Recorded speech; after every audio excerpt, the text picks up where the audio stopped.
and you have to flip it around. How do I do this? I don't know how to do this. Hi! Hello everyone! How do I do this? I guess we need to flip around the camera. Let's see how we can do that. Is this the one? There we go! Hello! Hi, this is Ina Mohan here from my home, back inviting you to Ina's Rosa Monday. Welcome back at 6 p.m. I hope you got your clock sorted out because we are a little bit earlier than usual for those that are changing time. Now, I haven't been back in my kitchen in Las Vegas in a couple of weeks, and you probably were wondering if I ever will be talking about food again during Ina's Rosa Mondays. But today we will be talking about food. And I chose a topic that I think is interesting and is often confusing for people, and it has to do with your gut health. And the topic of today is called probiotics and prebiotics. You may have heard both terms, and you may be wondering what is the one or the other, why do we need both, and where do you find it in food or in tablets, whatever it is. So let's start talking about probiotics first. It's a term that is widely used. You probably have heard it a lot, that probiotics are so very important for your health. What are they? So probiotics are literally living microorganisms, such as bacteria and yeast, that are literally known as the good, healthy, and beneficial bacteria that live in your gut.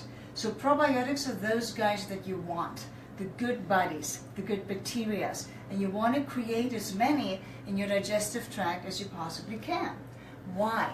Because probiotics help us not just with digestion, but also with a myriad of other health issues, and they have very many studied benefits, such as improving your immune health, helping you with all kinds of bowel and gut syndromes, including irritable bowel disease and syndromes.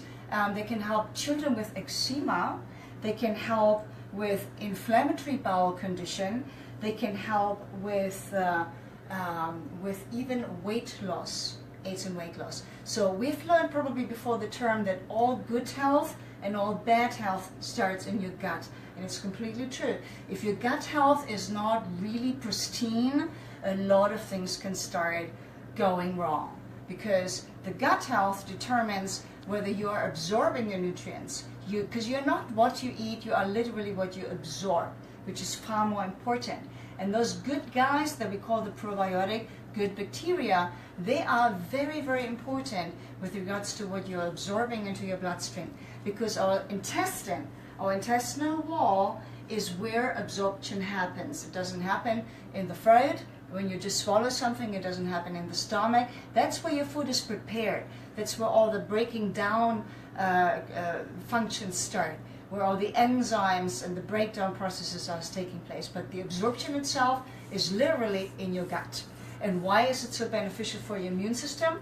Because our immune system and our digestive system are literally just a cell width apart from each other in the very same area.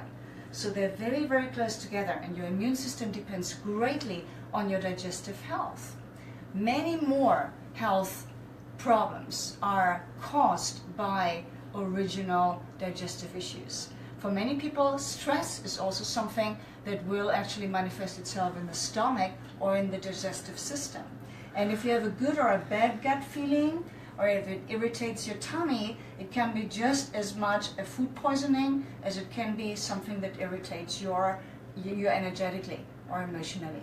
So beware of that, right? So what are great probiotics? Well, I have some here. For example, I love non-dairy things because I'm vegan. Yogurt and kefir are fantastic fermented foods. We have here an organic cultured soya product by Nancy's, and you can find many brands.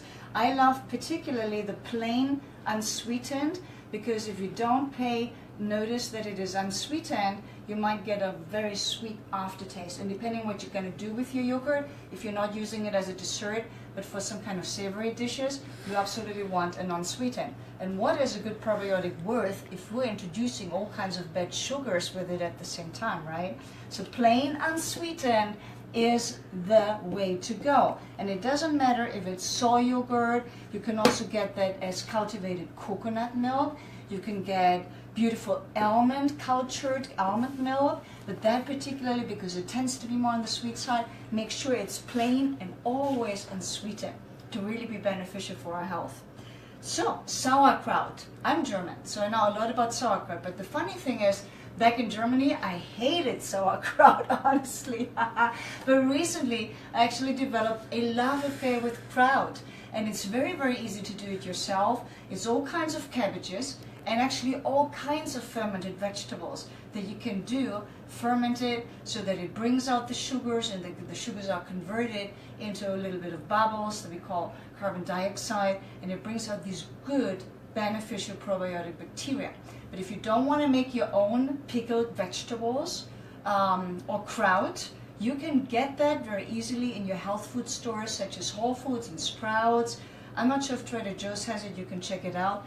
Natural Grocers most certainly has it. Look for a good raw sauerkraut. Comes in many different flavors. Or kimchi, which is a Korean way of pickling vegetables, which is super, super beneficial. But those that are vegan among you, just take heed. The kimchi is usually done with fish sauce, and you want to get a vegan version of that. So your pickled vegetables. Kombucha tea is another great probiotic.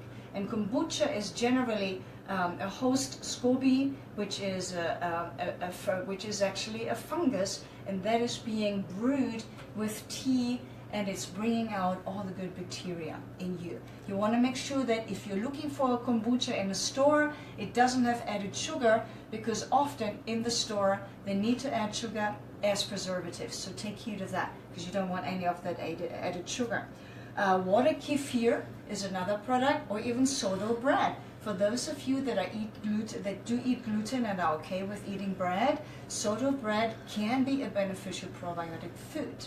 And something else I'm very particular about is my fermented soy products. Now, I'm not doing a whole lot of soy. For example, I'm not a huge fan of tofu because it's usually highly processed.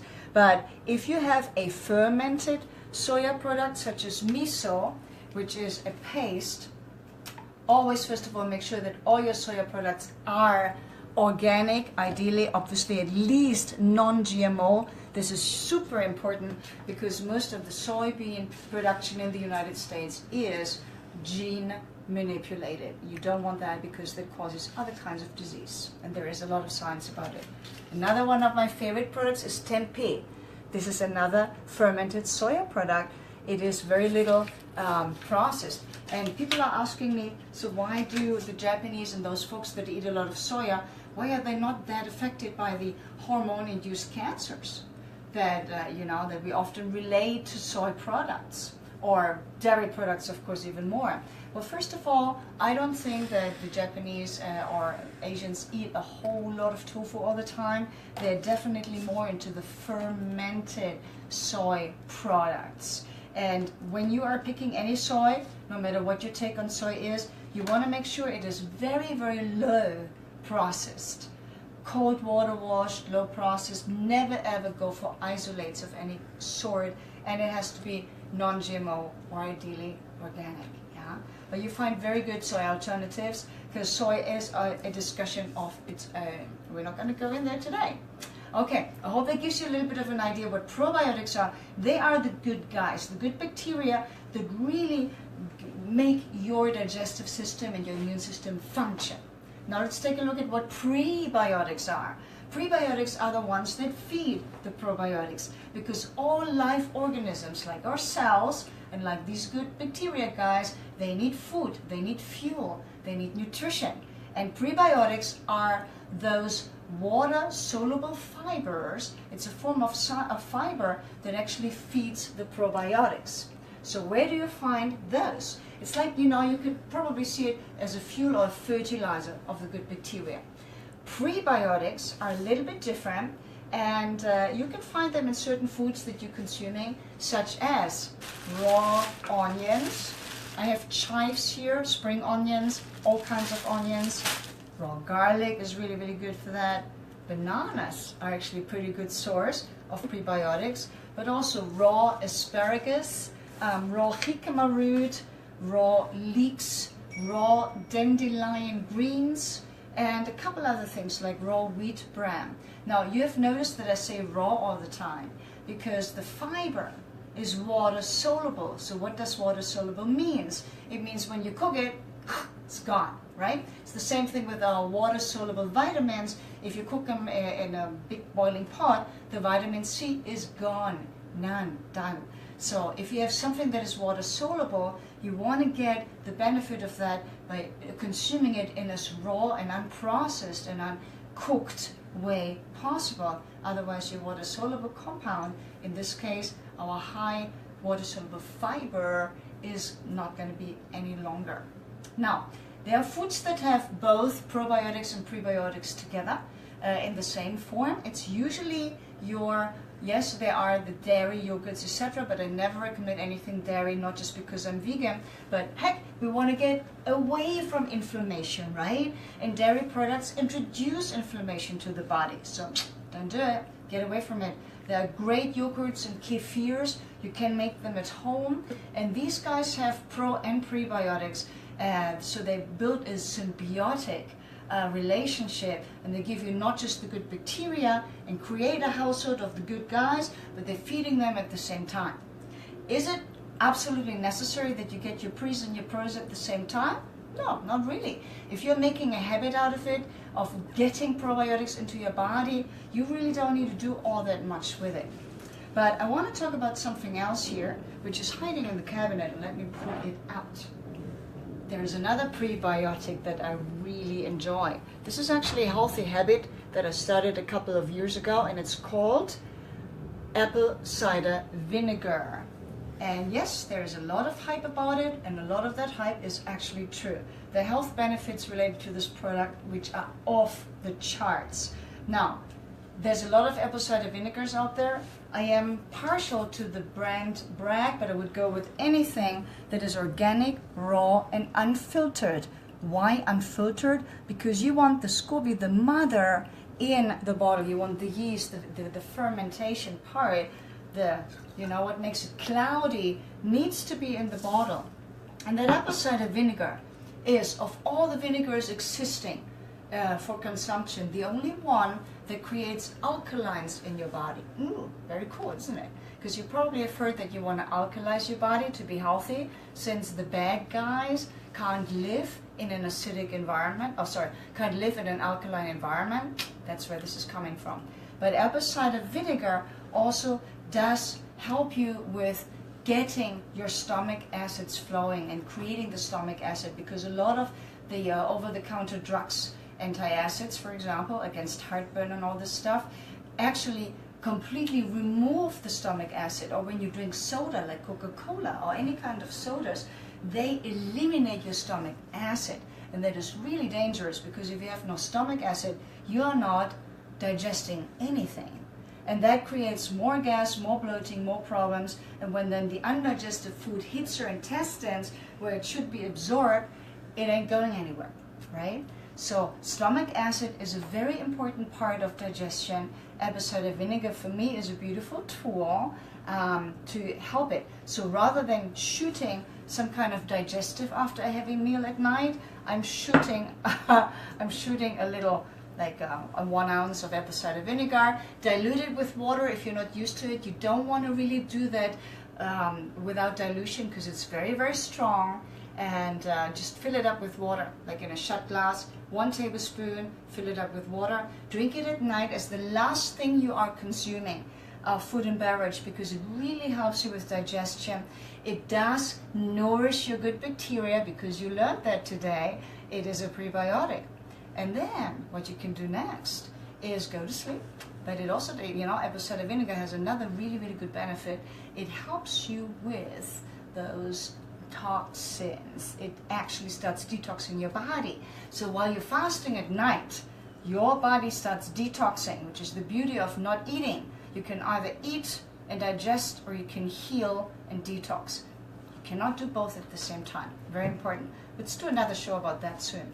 But the apple cider vinegar helps you with this pesky toxins that sit in your fat cells. And what happens when you get the toxins out of your fat cells?